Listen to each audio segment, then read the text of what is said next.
My name is Greg Hines. I'm President and CEO of Arctic Diagnostics, and I'd like to thank you for joining us this evening for this exciting and interesting webinar. We intend to fill the good part of the next hour and discuss macular degeneration, vitamins, and genetics. I'm happy to say that we have two great speakers with us this evening, and there's been an interesting evolution in the data related to AREDS treatments for dry macular degeneration over the past few years, including the evolution of the AREDS 2 formulation with new recommendations including lutein and zeaxanthine, possible adjustments in zinc dosing, and now a deeper understanding of how these compounds affect different patients in different ways. We have known for years that the AREDS formulation reduces the risk for progression of AMD by about 25%. But we were never able to explain why the remaining 75% of the risk was not impacted. Through the work of Dr. Carl O. and colleagues, we now understand. He will explain this evening the scientific discovery and the series of publications related to this significant clinical finding. The advent of personal medicine is upon us. This evening, we will also hear from Dr. Paul Karpecki as he pushes us to think about the expanding role of the optometrist in ocular nutrition and the treatment of macular degeneration. So we'll begin tonight with Dr. Carl O., who will explain how genetic profiling will increase the safety and efficacy of these agents that are prescribed in quite high doses and for extended periods of time. I'd like to just note Dr. O's bio here before he begins. Dr. Carl O. completed a fellowship in vitreoretinal surgery and research at the Duke University Eye Center.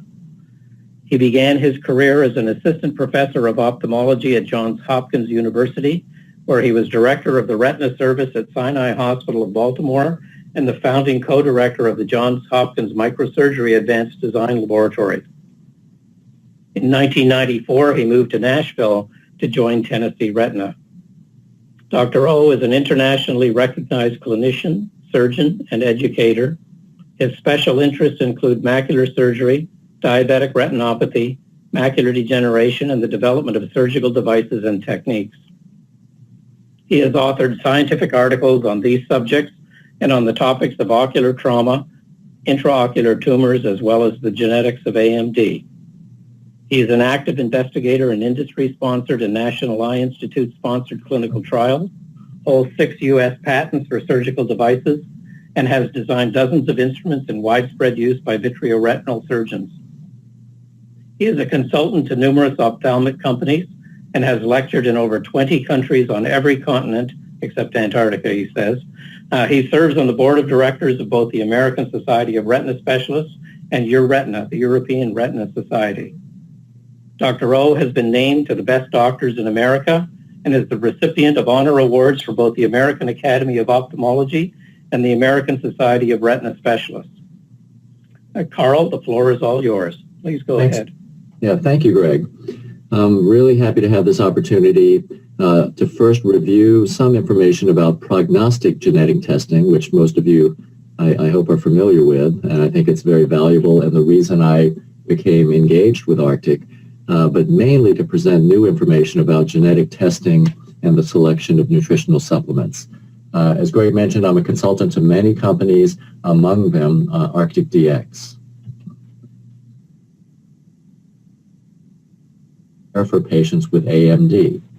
The answer is yes, and tonight we'll discuss several reasons why. Here's an eye with moderate AMD.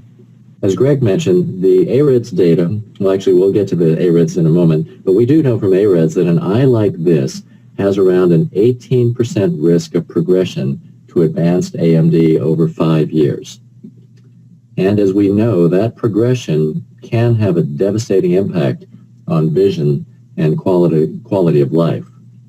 So what can we do to improve our patients' odds? To date, as Greg mentioned, the best proven treatment for patients with moderate AMD is a combination of antioxidants and zinc, similar to that described in the Age-Related Eye Disease Study, or AREDS. This was published almost 13 years ago, and it demonstrated an average 25% risk reduction compared to placebo. These findings, as we all know, have led to a large market for over-the-counter AREDS supplements and more recently to AREDS 2 supplements. Unfortunately, the AREDS 2 formulation does not offer any major risk reduction compared to the original AREDS formulation, but these formulations are generally accepted as the recommended treatment for an eye like this. We need more for our patients. So how can we improve the odds of maintaining good vision? In broad terms, we'd like to decrease the progression to advanced AMD. Right now, all we really have, at least in the peer-reviewed literature, is the AREDS or the AREDS 2 formulation. We need more effective treatments for advanced AMD. That's the subject of another talk. Lots of things are going on there. And we can find methods for earlier detection of advanced AMD. Luckily for our patients and for their doctors, AMD is the most genetically influenced of all human multigenic diseases. So this gives us tremendous opportunities. And we really practice in just the right time to have this interest in genetics. As many of you know, the cost of sequencing the human genome has dropped staggeringly fast. It cost $300 million to sequence the genome in 2000. Now it's just $1,000. And so that kind of processing power has led to many studies of hundreds of thousands of patients collectively that have identified genes that are unequivocally associated with a higher risk of progression to advanced AMD. And that's helping us solve the puzzle of this disease. Many of the genes, the major ones that have been identified, affect pathways in the complement cascade, in inflammation and lipid metabolism, and these are all things that sort of have fit together with our general idea of how inflammation and oxidative stress and the ravages of time combine to lead patients to advanced AMD. The relative impact of these genetic risk markers is well understood. And multiple publications have demonstrated that genetic risk markers improve the ability to predict AMD progression. One recent one is this one from the 3-continent AMD Consortium. And this was an analysis of over 10,000 patients from the well-known Rotterdam study, the Beaver Dam Eye Study, and the Blue Mountain Eye Study. And they found that the predictive accuracy of a model that combined genetic with non-genetic measurable risk factors was 35% better. And remember, when you consider predictive tests, the worst a predictive test can be is 50%, because just guessing, flipping a coin is 50%. So that's why this 78 to 88% improvement really represents a significant percentage improvement in accuracy. Genetic tests specific for AMD calculate risk based on peer-reviewed predictive models. And the test that I use and that we're talking about a little tonight is the macular risk test, which utilizes an algorithm published by Joanna Seddon and colleagues, and it helps us calculate the 2, 5, and 10-year risk of progression to advanced AMD. And this algorithm is based upon the phenotype. So the patient has to have AMD to generate a test result with the PGX test. We look at non-genetic factors and the 12 major genetic markers. And here's how that can be valuable. As I mentioned earlier in the talk, a patient like this with moderate AMD has an average 5-year risk of progression to advanced AMD of about 18%. But with the macular risk test, if we consider the highest risk and lowest risk variables that a patient like this might have in terms of whether they're a smoker, whether they have lots of genetic risk or little genetic risk, this 18% average really represents a range of 5 to 65%. And I think most of us would manage patients very differently if we thought they had a 65% chance of progressing to advanced AMD over 5 years versus a 5% chance. This graph shows the way that patients with different categories of AMD can actually have such a wide range of risk, shown here to the right, that these overlapping risk bars show that some patients with early AMD, if they have high enough risk factors, are more likely to progress than patients with than with intermediate AMD. So we actually might manage these patients very differently if we know this information. So a more accurate understanding of the risk of AMD progression benefits patients. I really think that's inarguable. This was an interesting study. It's actually from the Alzheimer's literature, but it showed that patients who knew they carried the genetic risk variant for Alzheimer's disease were more likely to use dietary supplements as a preventive measure against development of disease. That's a very nice parallel to what we try to achieve with our patients who are at risk for losing vision from AMD. Home potential hyperacuity monitoring with the 4C Home device has recently been shown in this study sponsored by AREDS2 and the NEI to be an effective way of identifying early progression to advanced AMD better than an Amsler grid. And I guess we all would consider more frequent clinical evaluations for higher risk patients. Here's a patient from my practice. This gentleman was in his 60s with 20/20 vision. I'd been following him annually for a long time. When genetic testing became available, we found that he was at extraordinarily high risk, and so I began seeing him more frequently. And the OCT on the right shows what happened at one of his visits when he came in asymptomatic with 20/20 vision with this occult choroidal neovascular membrane just superior to the fovea. You can see the subretinal fluid in the lower right image on the OCT. And we began treatment right away. He's maintained excellent vision. And I think we all would agree that his chances of having good vision after instituting treatment are much better because we caught this earlier. And this was a direct result of just modifying our exams schedule. In this paper, which was an analysis of the MARINA data, this is one of the pivotal trials for Lucentis, we showed that baseline visual acuity was the most important predictor of 24-month visual acuity outcome. So catching early progression is critical.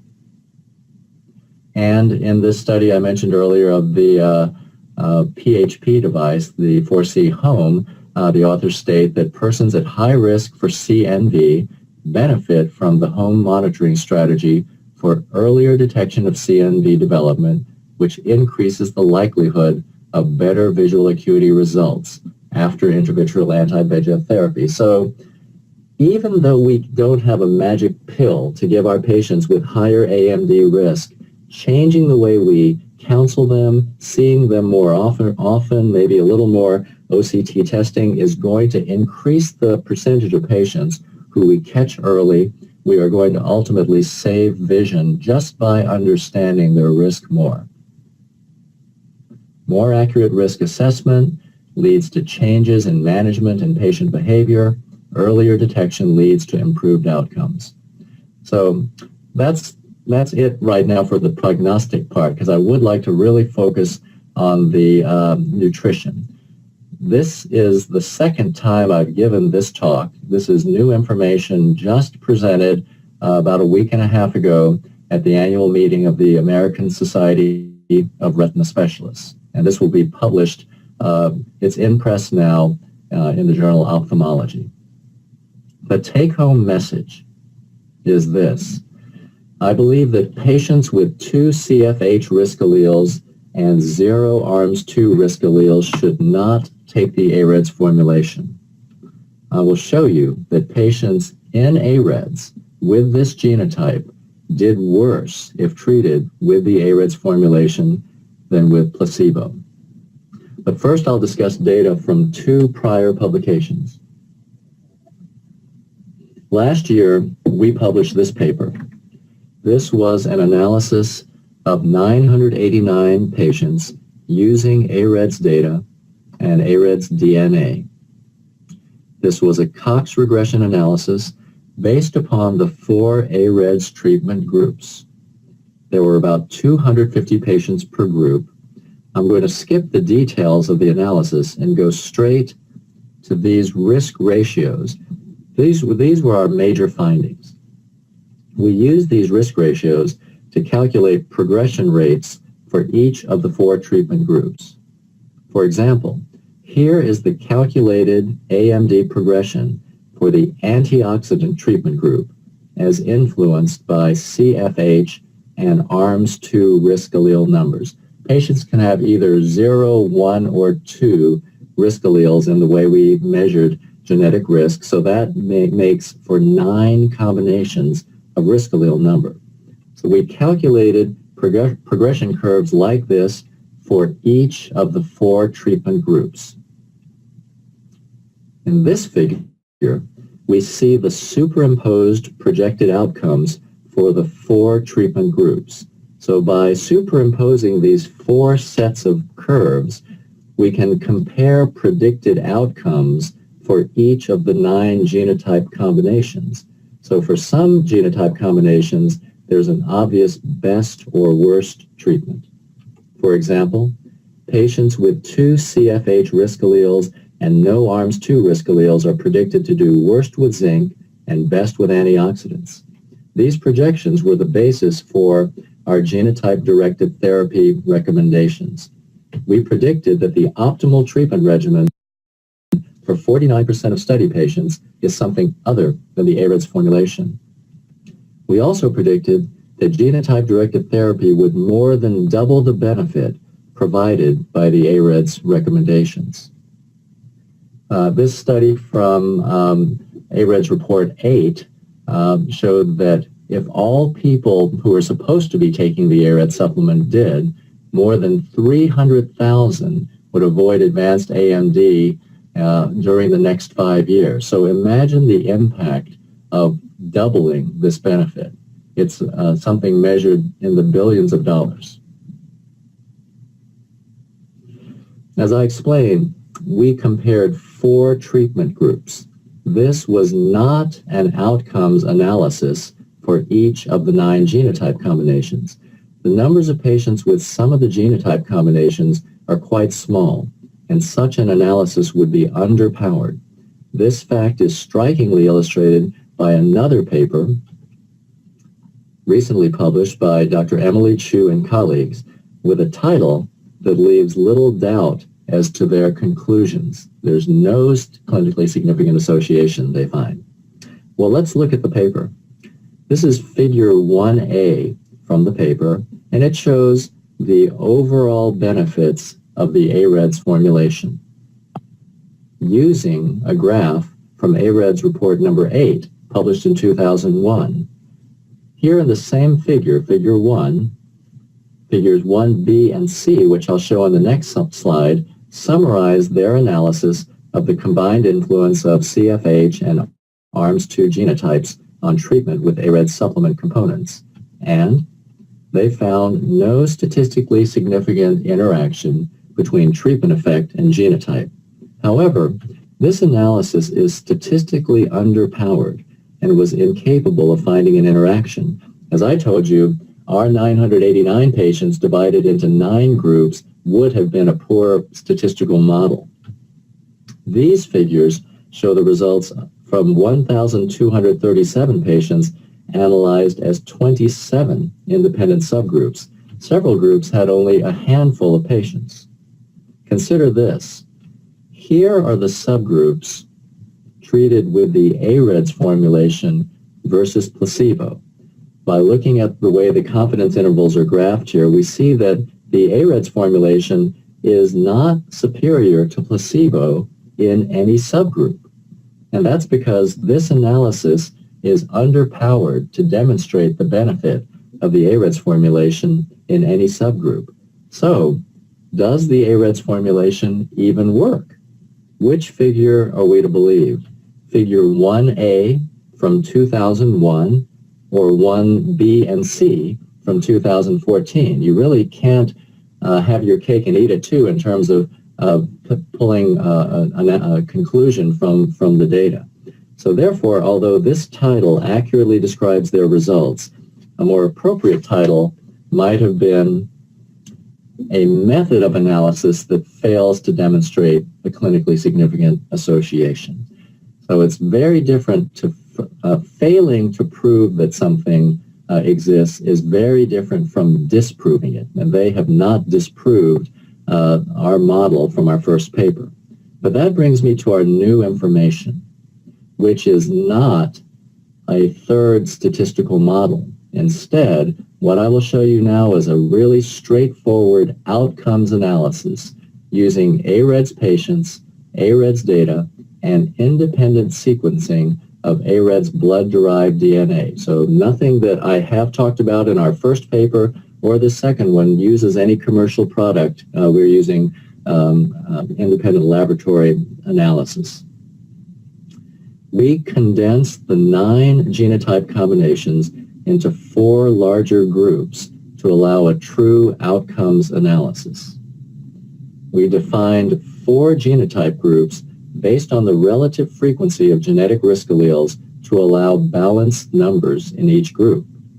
This resulted in 4 distinct genotype groups with higher or lower CFH and ARMS2 risk. So now let's look at the actual 7-year outcomes as followed in AREDS of 2 of these groups. For patients with high ARMS2 and low CFH risk, in the lower left, outcomes were best with AREDS formulation or zinc. This graph shows progression rate over 7 years. So the higher curve means a greater progression. But for patients with high CFH and no ARMS2 risk, zinc and AREDS formulation had the opposite effect and were associated with worse outcomes than placebo. In this group, treatment with the AREDS formulation was associated with 40% 7-year progression compared to only 17% with placebo. Let's look at this, which we in our shorthand call the C2A0 genotype group, outcomes with a familiar statistical method, a Kaplan-Meier analysis, which also shows a statistically significant increase in progression with zinc or the AREDS formulation over 7 years.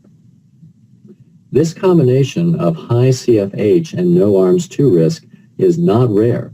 This represented 13% of the patients in our study. And again, these were the actual outcomes of these 131 patients followed in AREDS. These are our genotype-directed therapy recommendations based on this outcomes analysis. So now we find that the optimal treatment for 65% of study patients was something other than the AREDS formulation. To components of the AREDS formulation. The biological features of CFH and ARMS2 genetic risk factors are consistent with an interaction with zinc and or antioxidants. CFH binds zinc, which can neutralize its ability to inhibit complement component C3b. Complement cascade proteins and zinc found in drusen are considered evidence of local inflammation in the pathogenesis of AMD. ARMS2 localizes to mitochondria, potentially affecting the interaction of antioxidants and free radicals. Superoxide dismutase 2 function may be impaired in the presence of ARMS2 risk alleles, leading to increased oxidative damage in RPE cells. AREDS supplements may provide a modest benefit for the average patient with moderate AMD, but we now understand that this average benefit is the result of differing individual responses, and those responses can differ greatly based on measurable genetic risk. our subgroup analysis suggests that genotype-directed nutritional therapy could result in improved outcomes for patients with moderate AMD. Patients with high CFH risk and no ARMS 2 risk treated with the AREDS formulation had 135% increased AMD progression compared to those treated with placebo. 13% of study patients had this genotype. Patients with low CFH risk and high ARMS 2 risk had a 37% decrease in AMD progression if treated with the AREDS formulation. 35% of patients were in this genotype group, and this group may drive the average benefit shown for the AREDS formulation. The identified interactions are biologically plausible and consistent with other published observations. Genotype group analysis of response to the 25 and 80 milligram doses used in AREDS 2 may add insight to our findings. That really brings me to the end of the formal presentation.